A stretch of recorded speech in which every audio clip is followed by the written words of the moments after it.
Hi hello welcome to dairy farm and goat farm. আপনাদের কাছে আবার একটা নতুন ভিডিও নিয়ে এসেছি।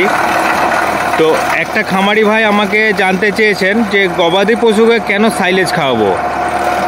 তো গবাদি পশুকে কেন সাইলেজ খাওয়াবো এটা একটা কমন প্রশ্ন, খুব কমন এবং খুব ভালো প্রশ্ন, যেটা সবার মনের মধ্যেই আছে যে গবাদি পশুকে কেন সাইলেজ খাওয়াবো। মেন কথা হচ্ছে গবাদি পশুর যে রুমেন সিস্টেম আছে, সেই রুমেন সিস্টেমটা ওর মানে ঘাস খাওয়াবার জন্য উপরওয়ালা তৈরি করেছে।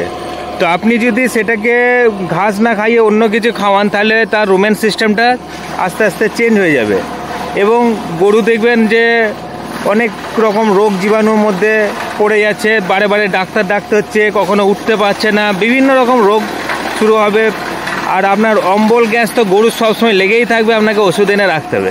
কিন্তু সাইলেজ ইকুইভ্যালেন্ট টু কাঁচা ঘাস, কারণ কাঁচা ঘাসটাকে আপনাকে যেভাবে রাখতে হবে সাইলেজটাকেও সেভাবে রাখতে হবে। শুধু এটাকে আপনাকে একটা প্রক্রিয়া করে, একটা কাঁচা ঘাসের প্রক্রিয়া করে আপনাকে এটাকে রাখা হচ্ছে, যেটা ঘাসের আচার বলা হয়। সাইলেজটা হচ্ছে অ্যাকচুয়াল হচ্ছে ঘাসের আচার। তো ঘাসের যা যা আপনি গুণাগুণ পাবেন সব কিছুই সাইলেজের মধ্যেও তাই গুণাগুণ পাবেন। এবং এই ঘাসটা খাওয়ালে এবং সাইলেজটা বা ঘাসটা যেটাই হোক, আপনার যদি এই কর্ন সাইলেজটা খাওয়ান তাহলে আমরা বলে থাকি আপনার প্রায়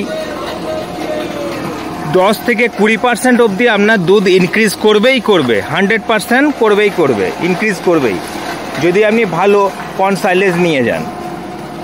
কেননা আমাদের দেখুন প্রতিটা কর্নে ভুট্টা আছে, তো এই কারণে আপনার ইনক্রিজ করবে। কনসেন্ট্রেট ফিডটাও আপনার অনেক কমে যাবে, যেটা দিন দিন দাম বেড়েই চলেছে। তো এইসবের জন্য এবং খামারি লাভবান হওয়ার জন্য আপনাকে সাইলেজ খাওয়াতে হবে। আশা করি আপনারা এই ছোট্ট ভাষায় কথাটা বুঝতে পেরেছেন। আরও বিস্তারিত জানতে আমাকে কল করুন, আমার নাম্বার দেওয়াই আছে ভিডিওর শেষে, তো অথবা ডেসক্রিপশানে পেয়ে যাবেন। তো ঠিক আছে বন্ধু, কারোর কোনো প্রশ্ন থাকলে আপনি কমেন্ট বক্সে করতে পারেন। থ্যাংক ইউ ভেরি মাচ, রাখছি তো।